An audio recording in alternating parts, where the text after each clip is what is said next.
अस्सलाम वालेकुम। दुरूद शरीफ पढ़ लें।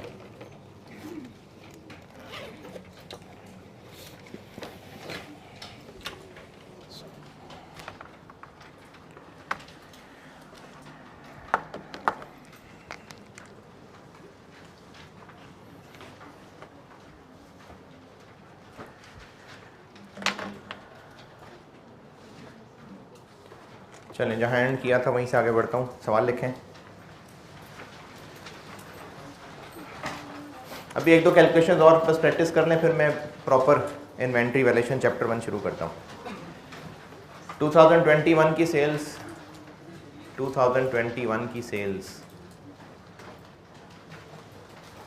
480,000, 4,80,000। ये ग्रो करेंगी 9% से, ग्रो करेंगी 9% से, तो 2022 में कितनी सेल्स होंगी?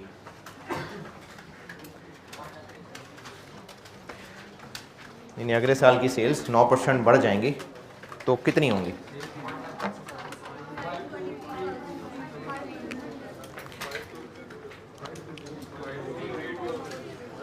$480,000 1.09 523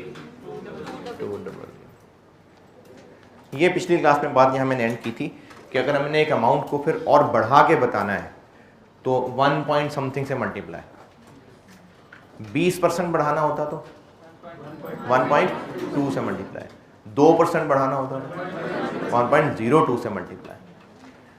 अच्छा, साथ 1 क्यों लग रहा है? हाँ, ये मैंने आपको लास्ट टाइम ये बताया था कि अगले साल की सेल 480,000 से इतनी ज़्यादा होंगी, तो वो इससे फिर कॉमन लेके और अंदर 1 + 9% ये बचा था। ये इस तरह से 1.09 बनता है कि एक अमाउंट को हमने बढ़ा के अगली अमाउंट तक पहुंचना है। अच्छा, चलें अब कम कर लेते हैं। लिखें सवाल।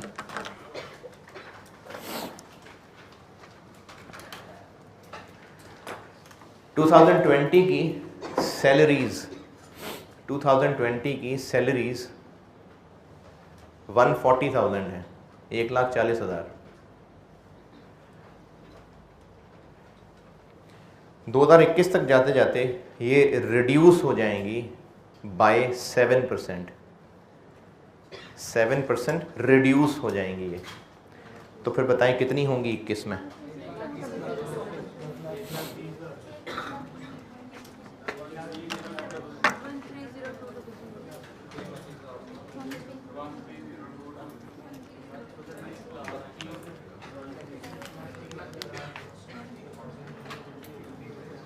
वन 140 था ना?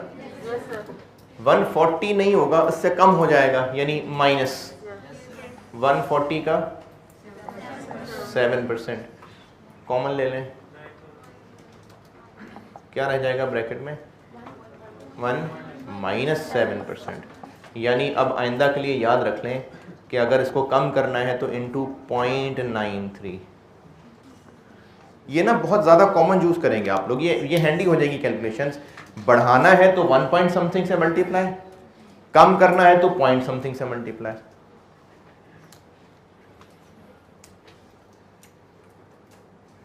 ये 1.09 0.93 समझ आ रही है ना? सबको पक्की बात है जी? 0.93 नहीं आया, ये आ गया था, पक्की बात है। 2020 में इतने एक्सपेंसेस थे, 2021 में ये 7% कम होंगे इसके, तो इसके 7% को इसमें से माइनस कर दें, जो आंसर आएगा उतने होंगे 2021 की सैलरीज।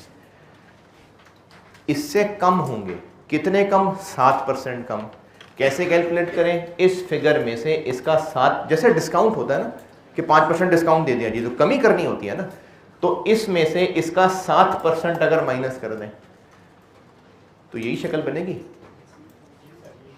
तो मैंने क्या किया कि अब एक 40 को कॉमन ले लिया, ब्रैकेट में इधर 1 रह गया और माइनस 7%,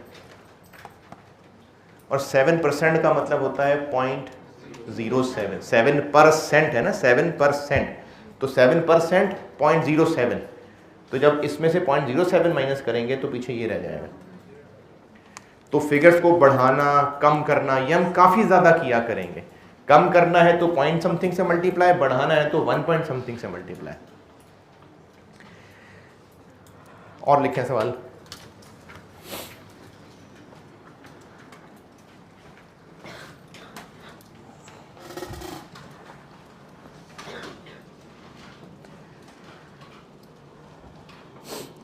टू 2020 की इंफॉर्मेशन बता रहा हूँ, 2020 की बता रहा हूँ information.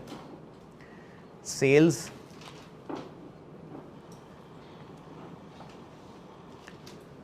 320,000, 3,20,000। Cost of sales 170,000, 170,000। Distribution cost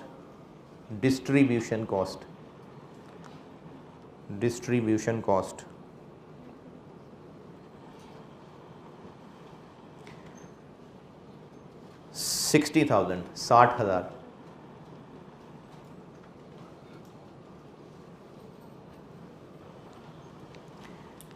admin cost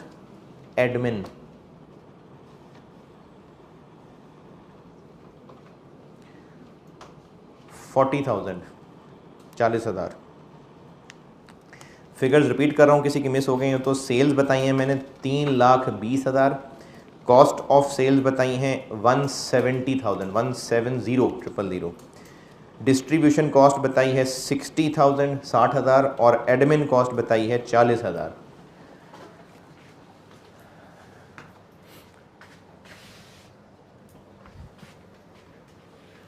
These items will change as follows in 2021. These items will change as follows for 2021.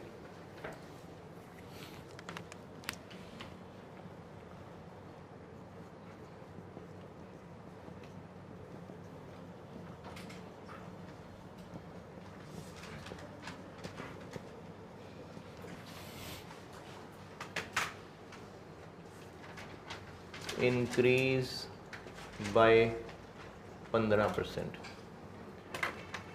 increase by 8%, decrease by 10%, decrease by 4%। तो बताएं 2021 की ये चारों फिगर्स क्या क्या होंगी।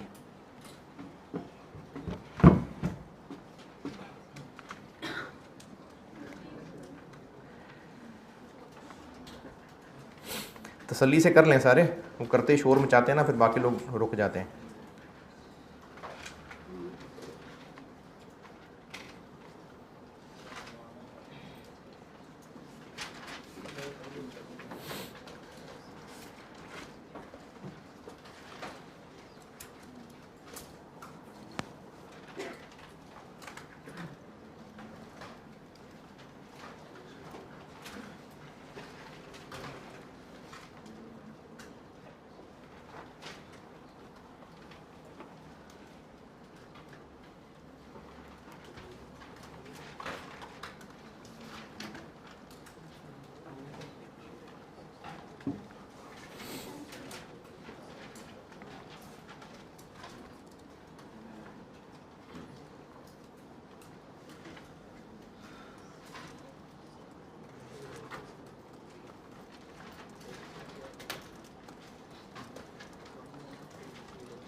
अच्छा, अब चूँकि मुझे इन्वेंट्री वैल्यूएशन में ज़रूरत पड़ेगी, इसलिए दोबारा याद दिला दूँ आपको। मैंने आप लोगों को कहा था कि मेरे लिए प्रैक्टिस मेनली पास्ट पेपर्स ही हैं, और पास्ट पेपर्स के लिए आप अगर राइस की बुक ख़रीदना चाहें, मैंने नहीं बनाई हुई वो, मेरी वो नहीं है बुक। लेकिन आई सपोज़ कि उसमें पास पेपर्स तो सारे ही होते होंगे और होने चाहिए। तो अगर आप राइस की बुक ख़रीदना चाहें आपकी मर्ज़ी है, अगर आप किसी और कॉलेज किसी और टीचर की बुक ख़रीदना चाहें, मैंने सिर्फ पास पेपर्स यूज़ करने हैं उसमें से, पढ़ाने वाला तो ये है जो मैं नोट्स बनवा रहा होता हूँ। और अगर वो भी नहीं तो मैंने उसका एक सस्ता हल आपको ये बताया था कि कोई भी बुक ख़रीदेंगे तो वो 1000-1500 बनती है, तो बच्चों के लिए एक सस्ता हल ये बताया था कि मैंने कॉपियर के पास ऑटम 2009 से, उससे पहले सोल्यूशन नहीं आते थे तो इसलिए उससे पुराने वालों को लिफ्ट नहीं कराई, ऑटम 2009 से स्प्रिंग 22 तक सोल्यूशन आ जाएगा तो सोल्यूशन भी रख लेंगे। ये सारे पास पेपर्स और सोल्यूशन कॉपियर के पास रख दिए हैं, वो आपको बुकलेट बना देगा। पिछले सेशन में उसने पता नहीं 600 रुपये की बेची थी शायद, मुझे नहीं पता, शायद मुझे लग रहा है अभी भी शायद इतने की बेच लेगा, ज़्यादा कर देगा, पेट्रोल महंगा हो गया, डॉलर महंगा हो गया। तो आप लोगों को पास पेपर्स चाहिए बस, अब आप जैसे मर्जी उन तक पहुँचें। एक हल फोटोकॉपियर वाला है वो भी मैंने आपको बता दिया। अब चूंकि मैंने वो करना शुरू कर देना है, अगले 2-4 दिन के अंदर हम पास पेपर का सवाल करने लग जाएंगे, तो आप वो ले लीजिए, मज़ीद इंतज़ार ना करिए, ठीक है। किताब नहीं कह रहा मैं कोई, मैं जो लेक्चर नोट सिखा रहा हूँ वही है बस। पास पेपर्स चाहिए वो जैसे मर्जी आप लोग ले लीजिए, उसका एक रॉ हल फोटोकॉपियर के पास पेपर्स रखवाना है वो लेने हो किसी ने वो ले ले, कि कोई और किताब लेना चाहे आपकी मर्जी है, बस पास पेपर्स होने चाहिए उसके अंदर। लेकिन हम मज़ीद देर ना करें और पास पेपर्स पहुँचाएँ अपने तक।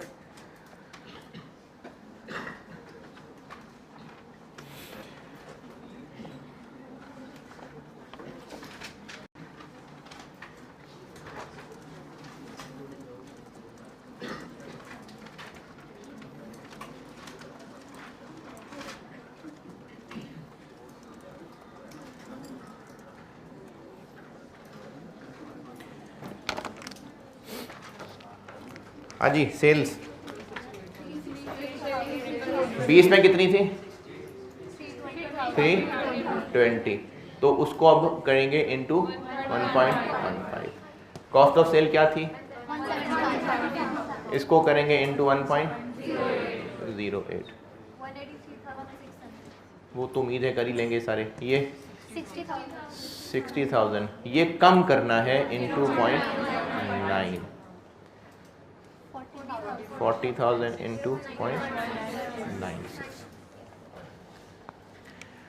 ये सबसे हो रही है कैलकुलेशंस, क्योंकि ये आगे कॉस्ट में भरी पड़ी है इस तरह की कैलकुलेशंस। सबसे पक्की बात है। चलिए अब इससे एक लेवल और मुश्किल करते हैं, बस पे परसेंटेजेस को छोड़ते हैं।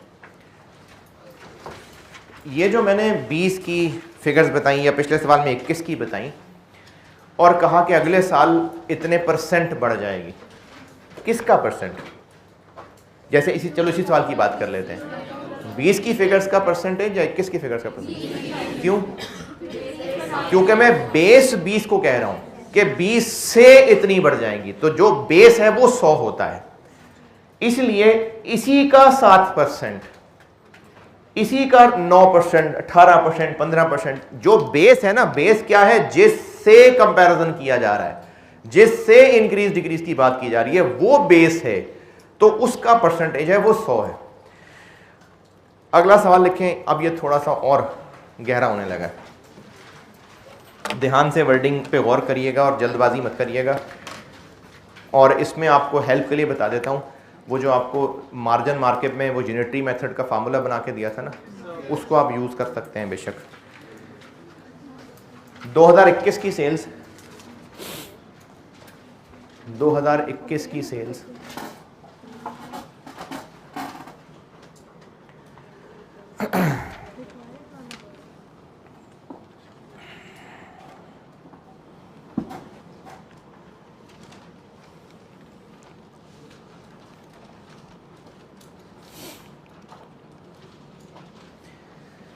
$283,200, 283,200, 2,83,200, ये 2021 की सेल्स हैं।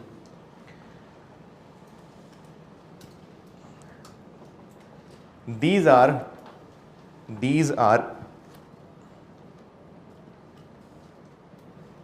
18%, 18% higher than last year sales,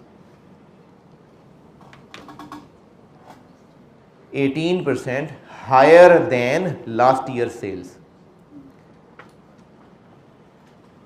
last year की सेल्स बताएं कितनी?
हाँ जी, डन। 2021 की जो सेल्स है ना, ये हैं 283,200। 2020 की सेल्स पूछी हैं। अच्छा, अब ये जो परसेंटेज बताई है, ये कहा है कि 2021 की सेल्स 20 से 18% ज़्यादा है। तो 100 क्या है? 2020 ये 100 है, तो फिर ये क्या हुआ? ये 118 हुआ। शाबाश। जिससे इंक्रीज डिक्रीज है वो 100 है, तो 2020 100 है। ये फिर 18% ज्यादा, इसके 18 ज्यादा, यानी ये 118 है। तो अगर ये 118 है तो 100 क्या होगा? 2। ये वही जो आपको गिवन अमाउंट और रिक्वायर्ड अमाउंट बताया था। ये क्या है? ये 118 है। पूछा क्या है? 100। 240,000। 240,000। ओके, चलें एक बस और कर दें, बस फिर बहुत है ये।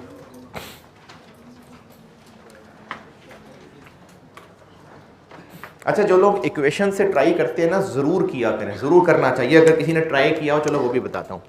2020 की सेल्स x हैं। 2021 की सेल्स तक पहुंचने के लिए क्या किया होगा? इसमें ऐड किया होगा, या वही जो पहले बताया था ऐसे। ये ढूंढना है।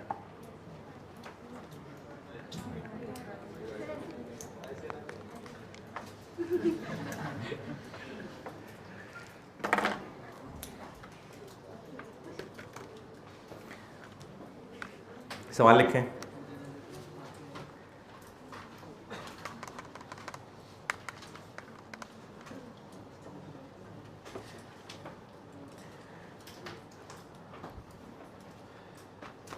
दो 2021 की मटेरियल कॉस्ट, 2021 की मटेरियल कॉस्ट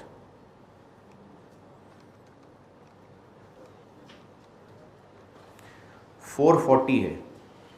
440 जी, बस सिर्फ 440।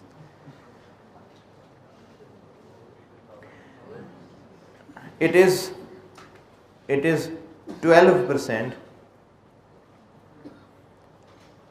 Lower than last years figure. ये 12% कम है पिछले साल की फिगर से। मैंने कहा ही नहीं रिक्वायर्ड क्या है।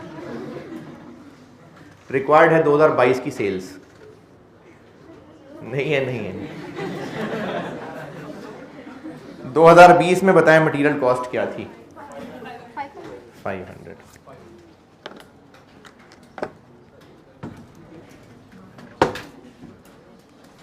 अच्छा, जवाब अगर कोई स्टूडेंट दे देता तो सबका मसला नहीं हल हो जाता। सब लोग किया करें कैलकुलेशन, सबकी अपनी अपनी कैलकुलेशन है। चलो पेपर पास होगा तो आ जाएंगे मज़े, भी बस पढ़ाई तो करें ना।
$440 है मटेरियल कॉस्ट, ये पिछले साल से 12% कम है, यानी 100 क्या हुआ पिछला साल।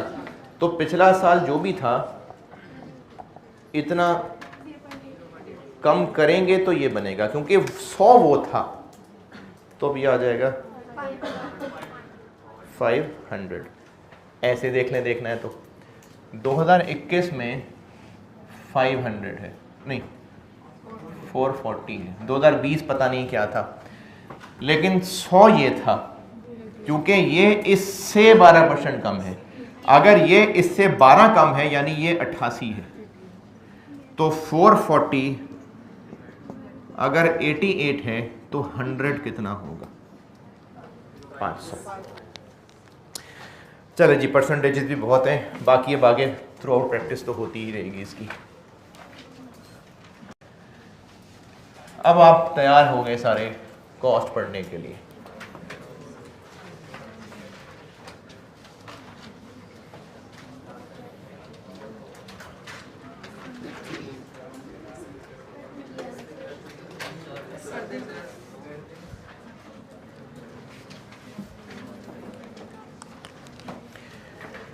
ग्रेड 1 शुरू कर रहा हूँ। आपको पेज दिया था एक, कभी देखना हो तो देख लीजिएगा। Inventory valuation.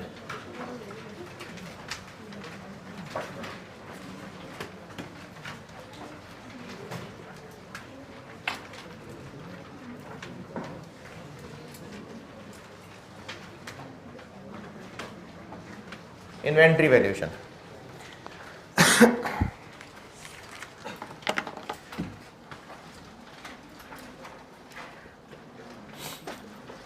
और जिन्होंने इंट्रो टू अकाउंटिंग पढ़ी हुई है तो ये वही है, और उससे थोड़ा सा आगे इस तरह से कि मैन्युफैक्चरिंग बिजनेस भी बताऊंगा। इंट्रो टू अकाउंटिंग जिन्होंने पढ़ी है उन्होंने गालिबन सिर्फ ट्रेडिंग बिजनेस पढ़ा होगा। है इंट्रो टू अकाउंटिंग पढ़े हुए लोग? इन्वेंट्री पढ़ी हुई है आपने, तो ट्रेडिंग बिजनेस ही था उसमें कि मैन्युफैक्चरिंग भी था? ट्रेडिंग था ना, हाँ। तो ट्रेडिंग वाला पोर्शन सारा वही है और बाकी फिर मैन्युफैक्चरिंग भी है। और जो लोग पहली दफ़ा पढ़ रहे हैं तो पहली दफ़ा तो पढ़ा ही रहा हूँ जीरो से।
इन्वेंट्री होती क्या है?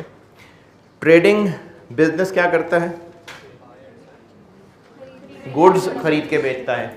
और मैन्युफैक्चरिंग बिजनेस क्या करता है? मटेरियल खरीदता है, उसको गुड्स में कन्वर्ट करता है और गुड्स बेचता है। किसी भी एक पॉइंट ऑफ टाइम पे बिजनेस के पास स्टोर में कुछ ना गुड्स पड़ी होती हैं। जैसे शुरू में कहीं मैंने गारमेंट्स की मिसाल शायद दी हो, और जूतों के बिजनेस की मिसाल, और डिपार्टमेंटल स्टोर, और सब्जी की दुकान। तो उस दुकान पे, हाँ ये अंडों की मिसाल भी दी थी, तो उस दुकान पे जो दुकान है या स्टोर है, उसमें जो आइटम्स पड़ी हुई हैं उनको स्टॉक या इन्वेंट्री कहते हैं। पूरे साल में किसी भी दिन, किसी भी एक मौके पे जो चीजें पड़ी हैं वो इन्वेंट्री है। ट्रेडिंग बिजनेस में ये एक ही शक्ल में पड़ी होती हैं, यानी गुड्स। ट्रेडिंग बिजनेस की इन्वेंट्री बस गुड्स है। लेकिन जो मैन्युफैक्चरिंग बिजनेस है, किसी भी एक पॉइंट ऑफ टाइम पे इन्वेंट्री कहते हैं जो भी आइटम्स, गुड्स, मटेरियल हेल्ड हैं।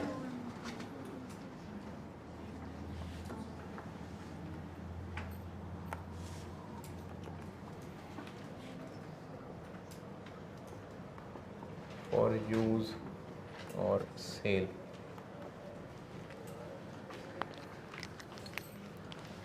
इसको इन्वेंट्री कहते हैं। जो किसी भी एक पॉइंट ऑफ टाइम पे बिजनेस में चीजें पड़ी हुई हैं उनको इन्वेंट्री कहते हैं। ट्रेडिंग बिजनेस में वो फाइनल शक्ल में ही पड़ी होती हैं। फाइनल शक्ल से मुराद है कि जिस शेप में उनको बेचना है उसी फॉर्म में मौजूद हैं। क्यों उसी फॉर्म में क्यों मौजूद हैं? क्योंकि खरीदी ही उसी फॉर्म में है, इसीलिए तो वो ट्रेडिंग बिजनेस है। गुड्स कह दें ये भी ठीक है, फिनिश्ड गुड्स कह दें ये भी ठीक है। ट्रेडिंग में जरूरत नहीं है फिनिश का वर्ड यूज करने की, लेकिन उससे मैंने रिलेट करवाना होगा, इसलिए मैंने लिख दिया कि इनको फिनिश गुड्स भी कह सकते हैं। मैन्युफैक्चरिंग बिजनेस की इन्वेंट्री क्या है? वो चीजें जो बेचने या इस्तेमाल के लिए किसी भी पॉइंट पे मौजूद हैं। मैन्युफैक्चरिंग बिजनेस जो गुड्स बेचता है वो गुड्स बनाता है, और बनाने के लिए कुछ तो खरीदता होगा। तो जो वो खरीदता है रॉ मटेरियल, जैसे अगर एक बिजनेस है वो धागा बनाता है तो वो कॉटन बेल्स खरीदता है। अगर एक बिजनेस है वो लेदर जैकेट्स बनाता है, लेदर शूज बनाता है, तो वो लेदर खरीदता है। तो जो खरीदता है वो भी तो स्टोर में ही रखता होगा। मैंने एक मैन्युफैक्चरिंग बिजनेस का एक फ्लो भी बताया था, तो उसमें एक रॉ मटेरियल का स्टोर था। तो जो उस स्टोर में पड़ी हुई चीजें हैं वो भी इसकी इन्वेंट्री है। किस शक्ल में है? वो रॉ मटेरियल की शक्ल में है।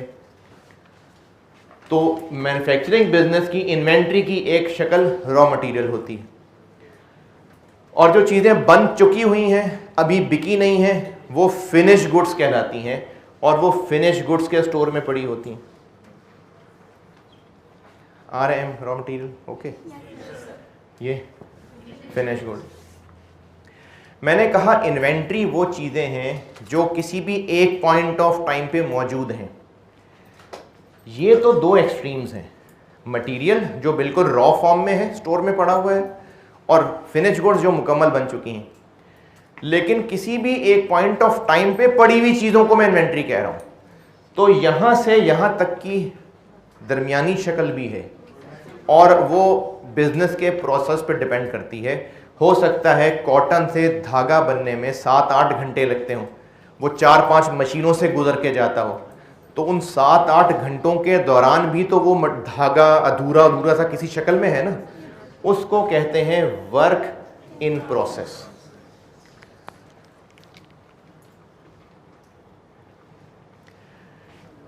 ट्रेडिंग बिजनेस की इन्वेंट्री बस सिर्फ गुड्स होती हैं। मैन्युफैक्चरिंग बिजनेस की इन्वेंट्री रॉ मटेरियल फॉर्म में भी होती है, वर्क इन प्रोसेस भी होता है और फिनिश गुड्स भी होता है। इन्वेंट्री क्या है? किसी भी शक्ल में पड़ी हुई किसी भी पॉइंट ऑफ टाइम पे चीज़ें। तो ट्रेडिंग बिजनेस में चूंकि वो खरीदी ही फाइनल शक्ल में थी, तो वो उस हर पॉइंट पे उस फाइनल शक्ल में ही मौजूद है। तो ट्रेडिंग बिजनेस की इन्वेंट्री गुड्स है। मैन्युफैक्चरिंग बिजनेस ने गुड्स बनानी है, खरीदता वो रॉ मटेरियल है। तो किसी भी एक पॉइंट ऑफ टाइम पे कुछ मटेरियल की शक्ल में पड़ा हुआ है, कुछ गुड्स की शक्ल में है, और उस पॉइंट पे जितनी चीज़ें मशीनों के अंदर मौजूद हैं, अभी बन रहा है, उसको वर्क इन प्रोसेस कहते हैं। इस चैप्टर में नाम से क्या लग रहा है, क्या पढ़ना है हमने?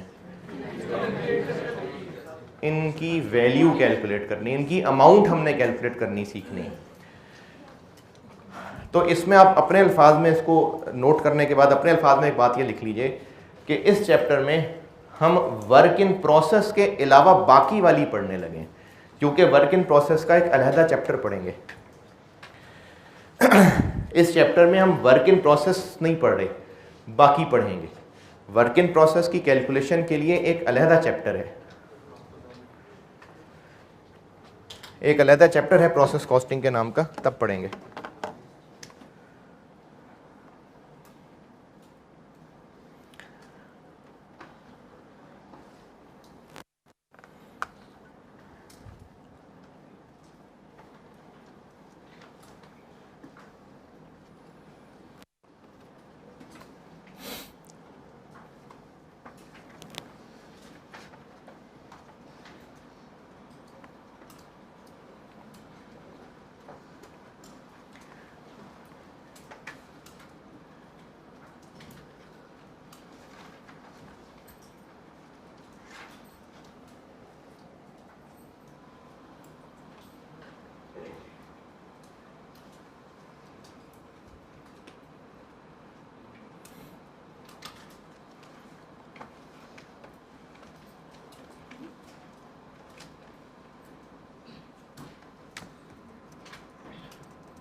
जी, वर्क इन प्रोसेस की कहानी लिख ली।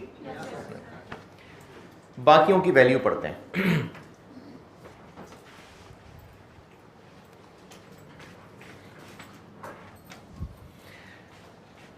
इन्वेंट्री किसी भी पॉइंट ऑफ टाइम पे जो हमारे पास पड़ी हुई चीज़ें हैं वो हैं, उनकी वैल्यू निकालना सीखते हैं।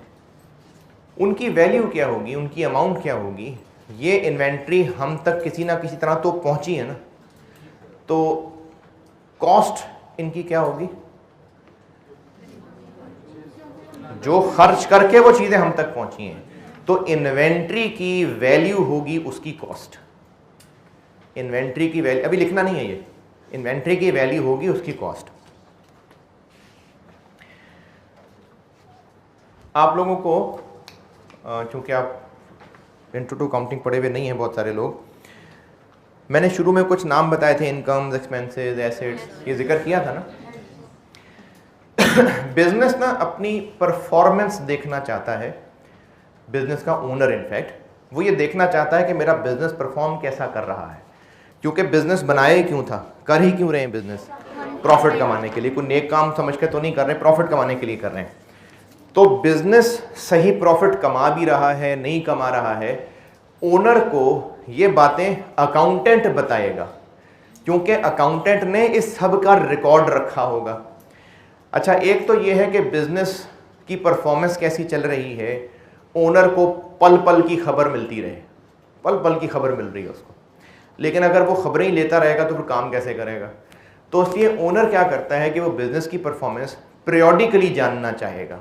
जैसे मिसाल के तौर पे स्कूल के बच्चों की परफॉर्मेंस उनके पेरेंट्स जानना चाहें, तो अगर हर वक्त उनको 5-5 मिनट बाद फ़ोन आता रहे, अब आपके बच्चे ने ये किया, अब आपके बच्चे ने ये किया, अब ये कर रहा है, तो फिर वो अपना काम नहीं कर सकते। तो स्कूल वाले प्रोग्रेस बताएं भी, लेकिन हर वक्त बता के इरिटेट ना करें। तो उसका हल क्या होगा, कोई एक पीरियड रख लिया जाएगा, महीना, 3 महीने, 6 महीने, साल। इसी तरह से बिजनेस की परफॉर्मेंस भी ओनर या और भी जो लोग इंटरेस्टेड हैं उनको बताने के लिए 1 साल का पीरियड रखा जाता है, और उस साल के एंड पे रिपोर्ट्स बनाई जाती हैं।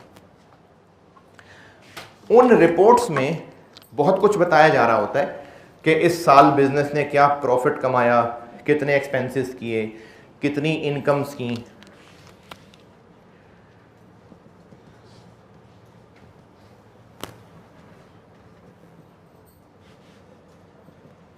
बिजनेस के लिए जो ओनर्स हैं उन्होंने पैसा लगाया है, तो उनको ना फाइनेंशियल रिपोर्टिंग भी ज़रूरी है। फाइनेंशियल रिपोर्टिंग मतलब रिपोर्ट्स बनेगी जिनमें उनको रुपए पैसे का हिसाब किताब बताया जाएगा, फाइनेंशियल रिपोर्टिंग। और नॉर्मली ये काम ईयर एंड पे हो रहा होगा। इसमें काफ़ी सारी चीज़ें बताई जाती हैं, लेकिन अभी जो मैं सिर्फ 2 दिन का जिक्र कर रहा हूँ। एक, उनको एक स्टेटमेंट दी जाती है जिसका मकसद होता है उनको बिजनेस की परफॉर्मेंस बताई जाए, और एक रिपोर्ट बताई जाती है जिसमें बिजनेस की पोजीशन बताई जाती है। आप लोग जो भी अकाउंटिंग पढ़ रहे हैं ना, ये कुछ दिनों में, क्योंकि मैंने अभी कल परसों जिक्र करूंगा इसका, जो लोग मुझसे पढ़ रहे हैं कल मोस्ट प्रोबेबली कहीं और से पढ़ रहे हैं तो वो भी या तो पहुंचा चुके होंगे या अगले कुछ दिनों में पहुंचा देंगे, तो आप ये चीज़ पढ़ लेंगे। मैं भी सिर्फ इनका जिक्र कर रहा हूँ। एक होती है इनकम स्टेटमेंट और एक होती है स्टेटमेंट ऑफ फाइनेंशियल पोजीशन। इसको बैलेंस शीट भी कहते हैं। इसमें बताया जा रहा होता है कि बिजनेस ने पूरे साल में क्या प्रॉफिट्स कमाए, उसकी इनकम्स क्या थी, उसके एक्सपेंसेस क्या थे, उन्होंने क्या प्रॉफिट्स कमाए। इसमें बताया जा रहा होता है कि बिजनेस के साल के एंड पे एसेट्स, लायबिलिटीज, इक्विटी ये क्या है। तो ये रिपोर्ट्स ओनर को ईयर एंड पे अकाउंटेंट बना के देता है। इसमें हमने क्या बताना है ओनर को, एसेट्स, लायबिलिटीज। तो फिर इन्वेंट्री भी तो एक एसेट है ना, तो वो भी यहां बतानी होगी, और इन सब के अंदर रुपए लिखने हैं, अमाउंट बतानी है, तो इसमें इन्वेंट्री की भी कोई अमाउंट बतानी होगी। वो अमाउंट अब हम सीखने लगे इस चैप्टर में, कि जो इन रिपोर्ट्स के अंदर मेनली इस बैलेंस शीट में जो इन्वेंट्री की अमाउंट बताई जाएगी वो अमाउंट क्या होगी, अब ये बात करने लगा।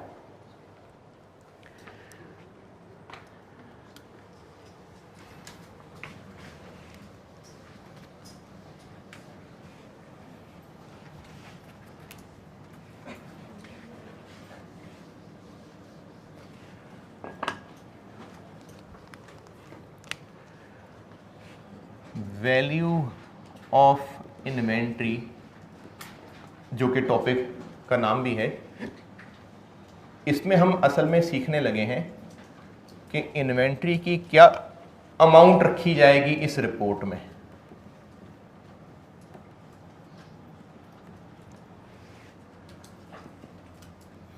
इनको फाइनेंशियल रिपोर्ट्स भी कह सकते हैं, फाइनेंशियल स्टेटमेंट्स भी कह सकते हैं। पीरियड एंड पे, ईयर एंड पे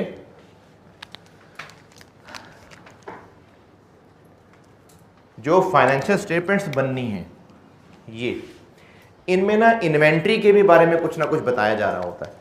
जैसे मैंने कहा कि स्टेटमेंट ऑफ फाइनेंशियल पोजीशन में ईयर एंड पे एसेट्स की इंफॉर्मेशन देनी है, तो इन्वेंट्री भी एसेट है। बिजनेस के ओनर को, उसके स्टेक होल्डर्स को बताना है कि बिजनेस के पास ईयर एंड पे कितने रुपए की इन्वेंट्री थी। तो जो अमाउंट हम उन स्टेटमेंट्स में इन्वेंट्री के बारे में बताने लगे हैं, उस अमाउंट को कहते हैं वैल्यू ऑफ इन्वेंट्री। ये जो वैल्यू ऑफ इन्वेंट्री है, ये होती है, यानी ये कैलकुलेट की जाती है लोअर ऑफ, दो फिगर्स कैलकुलेट होती हैं, दो अलग अलग कॉन्सेप्ट्स हैं, उन दोनों में से जो कम है वो इन्वेंट्री की वैल्यू बोली जाती है।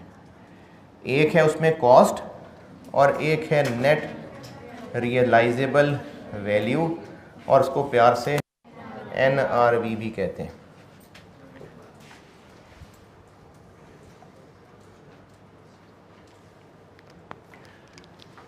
तो अब हम ऑनवर्ड पढ़ने लगे हैं कॉस्ट, और फिर कॉस्ट पढ़ने के बाद पढ़ेंगे NRV।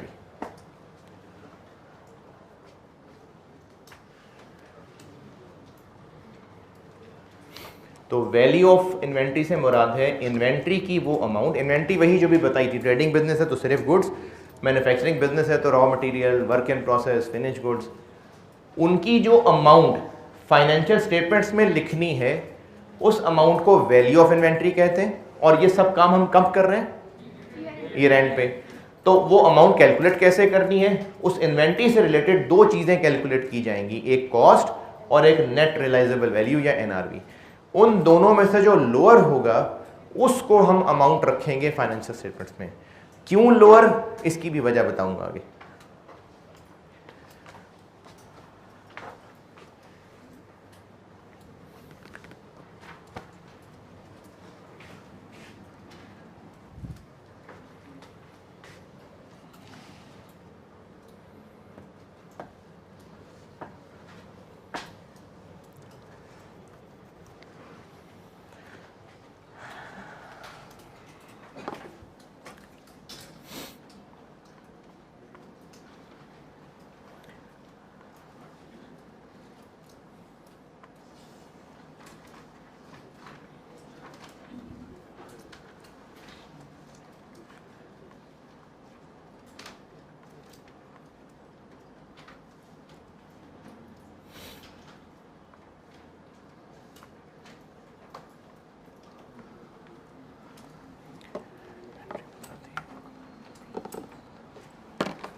यहाँ तक नोटेड? एक सवाल लिखें।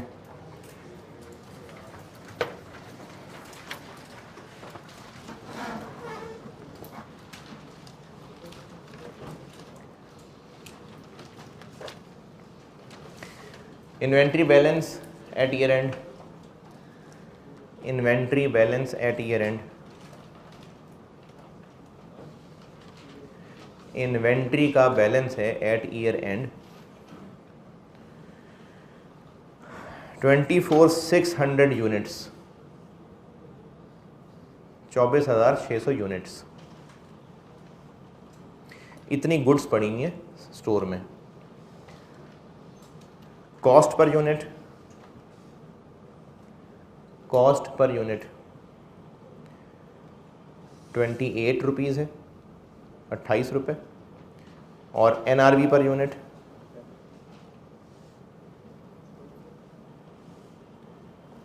26.5 है, 26.5।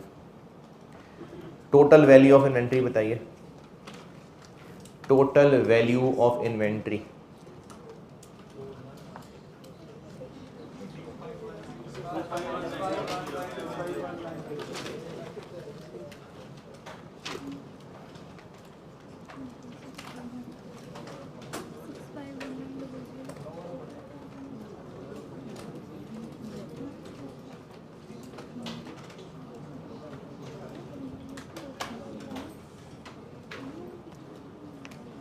हाँ जी, 24,600 इंटू 26.5, तो आंसर आ गया 651900। हो गया सबसे सारे? देखा कितनी आसान है कॉस्ट।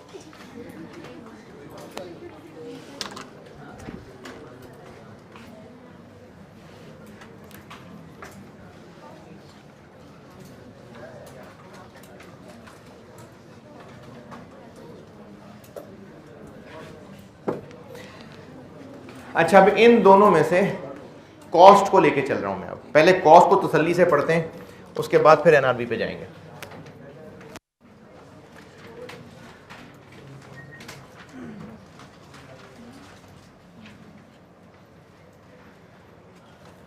कॉस्ट ऑफ इन्वेंट्री पढ़ाने लगा हूं, और अब से ऑनवर्ड जो डिस्कशन चल रही है, जब तक मैं खुद एनआरबी का जिक्र नहीं कर देता, अब सब कुछ कॉस्ट है।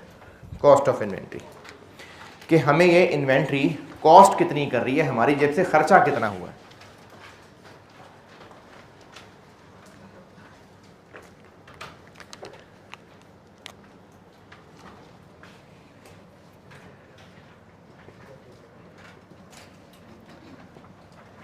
कॉस्ट ऑफ इन्वेंट्री के लिए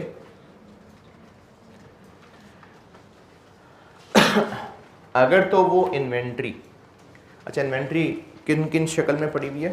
ट्रेडिंग बिजनेस है तो बस सिर्फ गुड्स हैं, और मैन्युफैक्चरिंग बिजनेस है तो रॉ मटेरियल भी है, फिनिश गुड्स भी हैं, और चलो as a discussion work in process भी है। अगर तो रॉ मटेरियल की शक्ल में चीज़ें पड़ी हुई हैं, अगर इन्वेंट्री जो हमारे पास मौजूद है वो रॉ मटेरियल है या फिर फिनिश गुड्स है, लेकिन फॉर ट्रेडिंग बिजनेस, इन दोनों में कॉमन बात क्या है?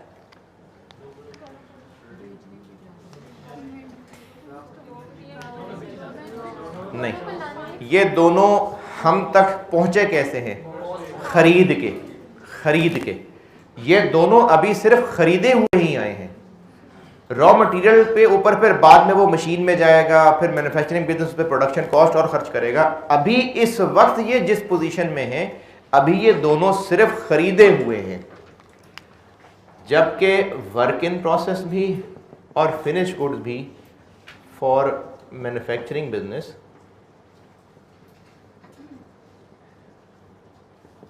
इनमें क्या हुआ है? इनमें मटेरियल तो डला ही है, प्लस मजीद खर्चा भी हो चुका हुआ है। तो अगर इन्वेंट्री ये है तो इसकी कॉस्ट में सिर्फ कॉस्ट ऑफ परचेज है, सिर्फ खरीदने ही का खर्चा है। लेकिन अगर इन्वेंट्री ये है, इस शक्ल में है, तो उसकी कॉस्ट के अंदर मटेरियल कॉस्ट तो है, प्लस कन्वर्जन कॉस्ट भी लग चुकी हुई है, या तो मुकम्मल लग चुकी हुई है या अभी थोड़ी लगी है, लेकिन लग रही है। तो मैन्युफैक्चरिंग बिजनेस और ट्रेडिंग बिजनेस में मेन फर्क ये है कि ट्रेडिंग बिजनेस की पड़ी हुई चीजें, और चलो मैन्युफैक्चरिंग का रॉ मटेरियल भी, इस पे अब तक सिर्फ क्या कॉस्ट आई है? खरीदने की कॉस्ट। तो अगर इन्वेंट्री इस शक्ल में है तो उसकी कॉस्ट बस खरीदने की कॉस्ट है, और अगर इन्वेंट्री इस शक्ल में है तो उसकी कॉस्ट क्या बन चुकी है? क्या क्या अमाउंट उसकी कॉस्ट का हिस्सा बन चुकी हुई है? मटेरियल कॉस्ट के जितने रुपए का मटेरियल था वो तो है ही है, मशीनों में डला, प्लस कन्वर्जन कॉस्ट भी। अब इनकी और तफसील पढ़ते हैं कि कॉस्ट ऑफ परचेज में क्या है।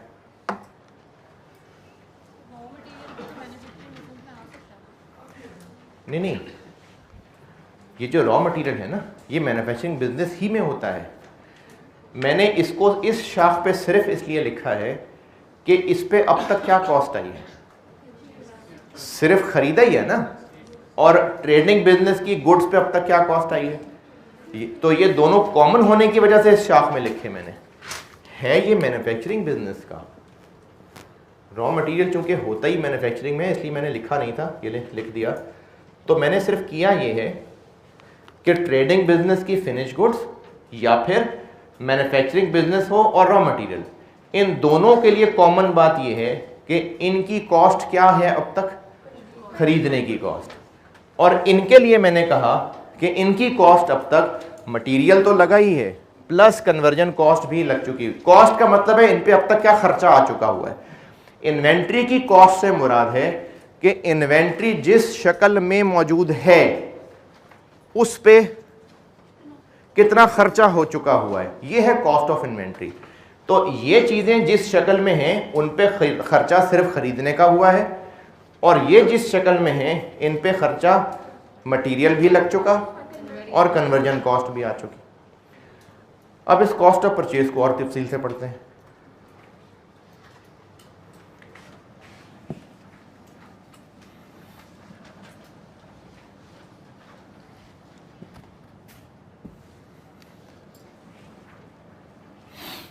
इसको लिखें फिर आगे चलता हूं। लिख लिया?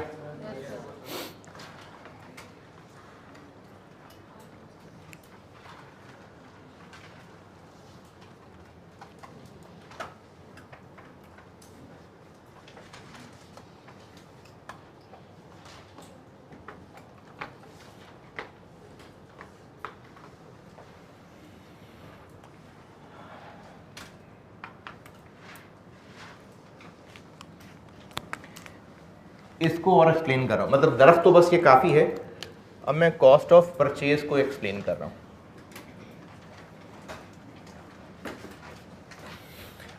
ये तो मैंने वैसे कहा कि इसके खरीदने का जो खर्चा है वो उसकी कॉस्ट है। अब ये बता रहा हूं कि उसमें क्या क्या शामिल करना है, यानी क्या क्या खर्चा है जो कॉस्ट ऑफ परचेज का हिस्सा बनेगा, ये बताने लगा।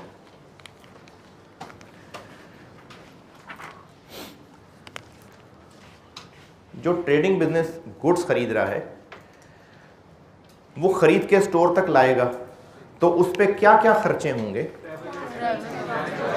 सबसे पहले, उससे भी पहले खरीद तो लो भाई, ट्रांसपोर्ट तो बाद में करेंगे, खरीद तो ले पहले। तो कॉस्ट ऑफ परचेज में शामिल है परचेज प्राइस, यानी जितने का खरीदा। अच्छा, और हो सकता है सवाल में इसलिए बता रहा हूं,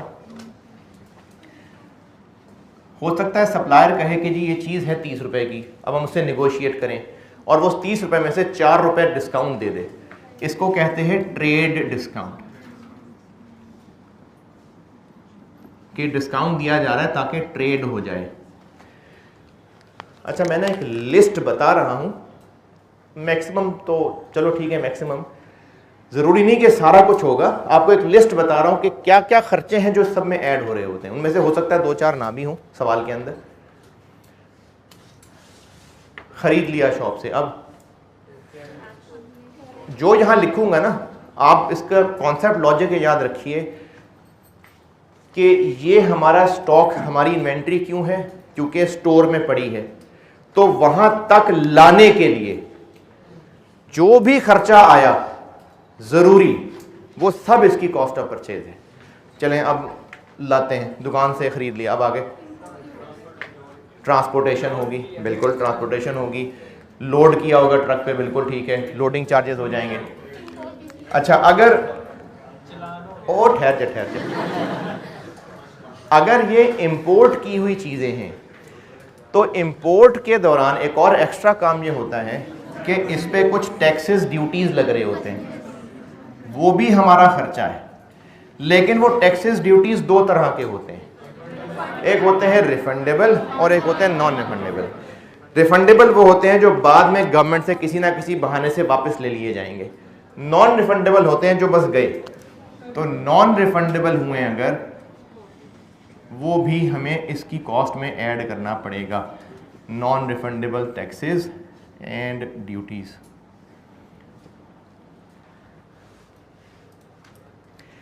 चाहे वो किसी भी नाम से ड्यूटीज हों, किसी भी नाम से टैक्सेस हों, वो इसमें हो जाएंगे ऐड अगर नॉन रिफंडेबल हैं तो। चलें लोडिंग भी कर लेते हैं जी, हैंडलिंग कह लेता हूं मैं इसको, हैंडलिंग कॉस्ट कह लेते हैं। चल रही है लिस्ट, अभी करते हैं, सब लाते हैं। लोडिंग हो गई भाई, अब गाड़ी यहाँ पहुँचेगी तो ट्रांसपोर्टेशन भी होगी।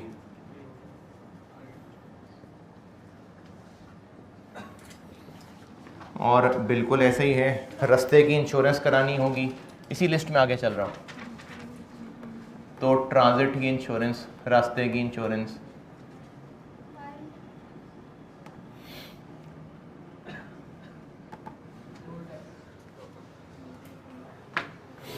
चलें इंपोर्ट कर रहे थे तो चीज़ें जहाज़ पे आएंगी, एयर फ्रेट भी एयर प्लेन भी हो सकता है, शिप भी हो सकता है, तो जहाज़ सीधा हमारे स्टोर में लैंड करेगा आगे हैं?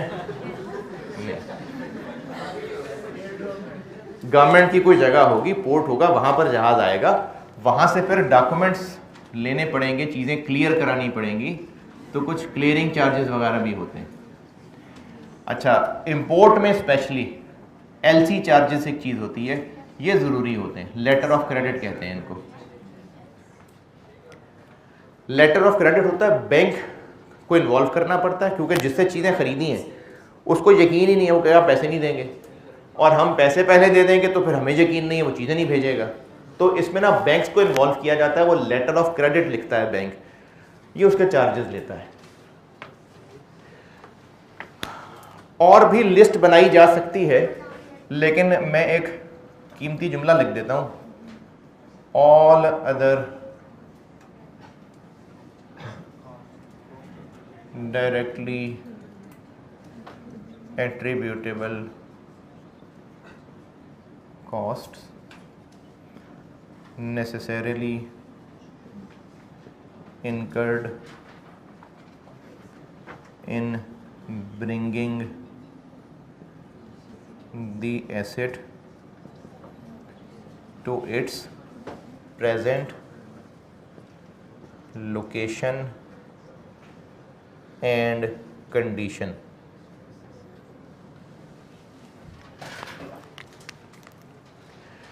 All other directly attributable costs necessarily incurred in bringing the asset to its present location and condition. यानी हमारे पास इन्वेंट्री है ही वो ना जो स्टोर में है, तो वहां तक पहुंचाने के लिए जो भी जरूरी खर्चा आया इसी के लिए सब इसकी कॉस्ट का हिस्सा है। चले रास्ते में चलान हो गया तो वो चलान कॉस्ट में आएगा, वो इसके लिए तो वही, वो तो अपनी गलती थी, ड्राइवर की गलती थी, जरूरी तो नहीं होता इनको पहुंचाने के लिए चलान भी किया जाए रास्ते में, है जी। हाँ, रास्ते में जो टोल टैक्स देना पड़ रहा है वो बिल्कुल है, वो सारे टैक्सेस ड्यूटीज का हिस्सा बनेंगे। तो यहाँ तक पहुँचाने के लिए जो भी खर्चा होगा कि खरीद के यहाँ तक पहुँचा दें, वो सब इसकी कॉस्ट ऑफ परचेज का हिस्सा है।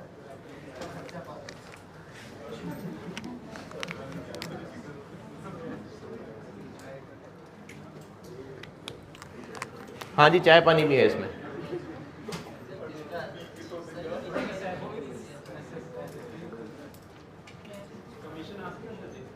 देखें, मैंने ना इस जुमले में ना ये चीज़ गाइड कर दी, कमीशन अगर एजेंट को कमीशन देने खरीदने का बिल्कुल आएगा।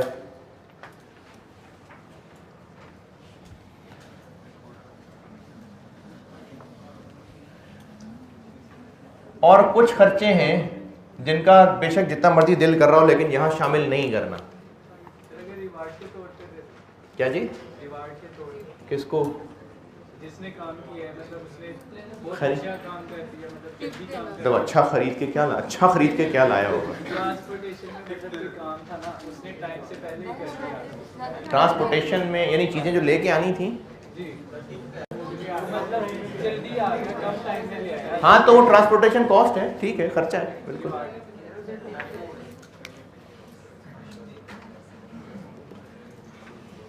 शामिल नहीं करना, ये लिस्ट पूरी हो गई। शामिल नहीं करना, क्या शामिल नहीं करना? अगर टैक्सेस ड्यूटीज जो पे करने पड़े वो रिफंडेबल हुए, फिर नहीं करना शामिल, फिर इन्वेंट्री की कॉस्ट में नहीं होगा वो शामिल।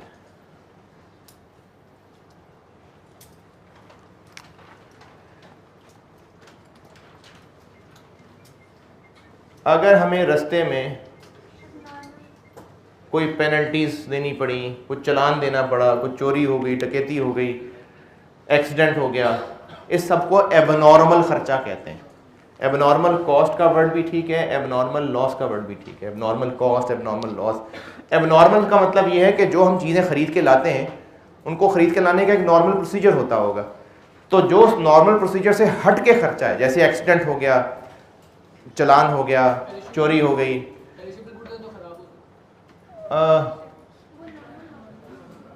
चलिए अभी तो हम ज़्यादा नॉर्मल की डिटेल में नहीं जाते, चलो ठीक है ख़राब हो गई। तो जो भी चीज़ों के लाने के दौरान जो एबनॉर्मल खर्चा है, एबनॉर्मल का मतलब है कि जो इनको लाने का नॉर्मल प्रोसीजर है उसका हिस्सा नहीं है। जैसे मैं मिसाल दे रहा हूँ ना, एक्सीडेंट हो जाता है, कोई पेनल्टी है, कोई थेफ्ट है, इनकी वजह से जो खर्चा हो रहा है वो एबनॉर्मल है, इनको कॉस्ट ऑफ परचेज में शामिल नहीं करना।